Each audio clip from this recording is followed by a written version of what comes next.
that order Abacha, I was taken to, as I said, Colonel Maker, I was detained underground cell where you don't have light. They even put water inside that cell. And they bring you out once, quote, to go and eat. And it will take you some minutes before you can see. So people are paid their price. And I'm saying, if he had announced the result, well, I mean, I don't know what would have happened to him, but obviously he will not get a kiss. I don't know whether or not you've read the account of IBB in his book. And perhaps there are those who say Nwosu was vindicated because the ownership that IBB took about the annulment and the manner in which the election went, a lot of people felt, look, Nwosu was vindicated in that account. And again, the account of Professor Nwosu also, there are those who will say it was clear in the environment and the circumstance. Even with the IBB's account, do you feel that some sense of clarity came? No, the point I'm making is that because he did not complete the exercise, he had all the result in. All you need to say is that, based on this number, I, Professor Nwosu, in accordance with the also of the law, hereby declare Abiola as the winner of the election. Whatever the military choose to do later, they can still overthrow Abiola as they did to previous elected governments. But that body will be on their head. But you see that nobody was able to say the winner of the election. Sometimes, some section of the media will say the presumed winner. Others will say the widely believed as the winner. Those for me are the issues. And that was even the contention, don't forget. Pardon? The contention about Abiola and how he became someone that is now was wanted. If you remember what happened right in Lagos, when he declared by himself that he won the election, he then got into trouble with the military junta. That is the point I'm making. Now, I was one of those, because we wanted to go on strike. Some other people wanted us to negotiate, etc. So we went to meet the then, now late head of state, General Abacha, and said, what is Abiola's offense? It's bad enough to have denied him the fruit of his election.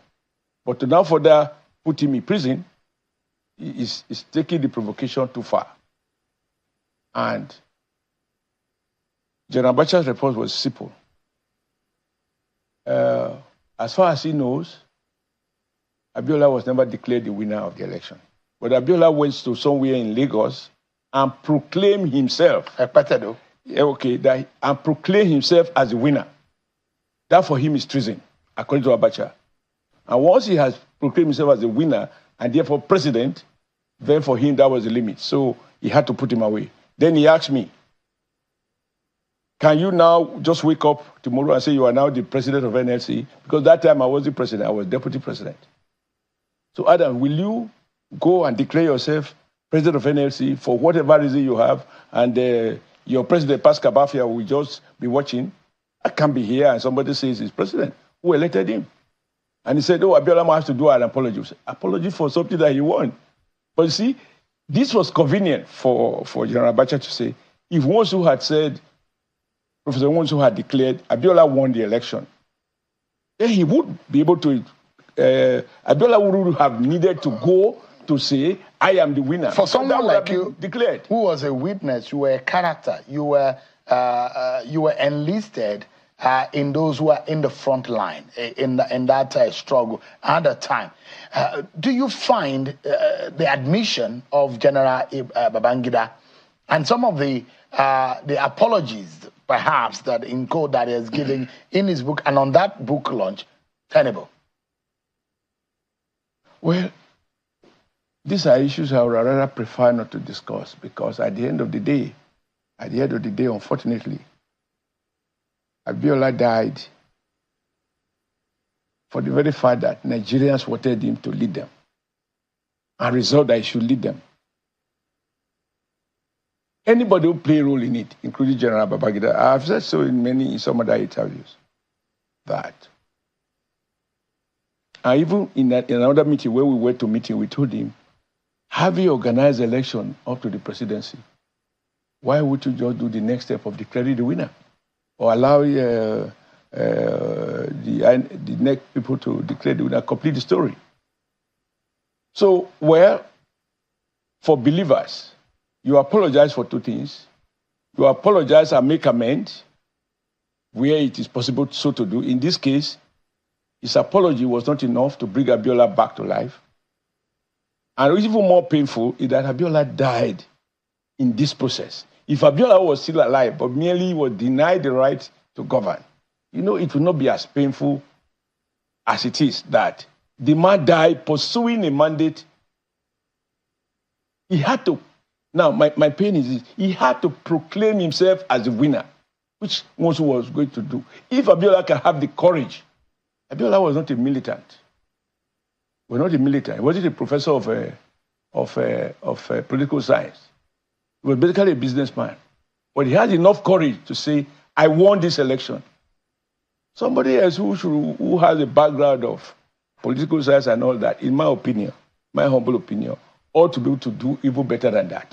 Now, in the end, they detained Abiola. They didn't shoot him. And the basis, as I said, is that Abacha claim, of course, everybody knows better than that. Abiola declared himself. So Nwosu had declared him. In my opinion, heaven will not fall. So what might happen at best, is that they detain him. Actually, there was a Gubadea. And how do you now detain him? Because he has followed the law enacted by the military. And as he himself acknowledged in one interview I watched, that the military was divided. Okay, if it was divided, take advantage of the division and proclaim. But I say, I mean, let's not focus. I don't believe that when you fail to complete an assignment and sign off, you have written a beautiful letter, but it has no weight unless you sign, and you decline to sign it. And there's somebody telling me that the letter is so beautifully worded, it was so nice, choice of everything beautiful, but unsigned. What is the value? Now, as for Babagida's confession, I think he just, in my opinion, I'm a Catholic.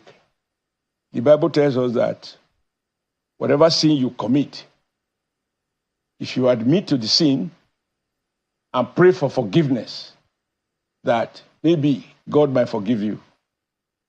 I think it is perhaps in this sense that former President Babangida made that disclosure, But it's now in the hands of God whether he accepts his apology, because Abiola is not here to say, I accept your apology. He's gone. So it's a matter now for the ultimate judge to decide, which is God. We're going to break. It's not for me to evaluate whether he's If Abiola was alive, he would be better placed to say, I accept the apology. But Abiola is dead. Death arising from an action. He claimed life. That is the most precious. The Bible tells us that nobody has a right to take life. Abiola's life was taken. Again, in a very controversial manner. Senator, so I cannot speak for Abiola because I don't think anybody can speak for him. When you apologize to me, although it was not just an injury to Abiola, it was an injury to the Nigeria people. There was a lead story in Punch newspaper where I said at that time that it's unacceptable for the then president, Babangida as he then was, and Professor Nwosu's neck to fool 18 million Nigerians who queue to vote peacefully across the country. I had courage to say that.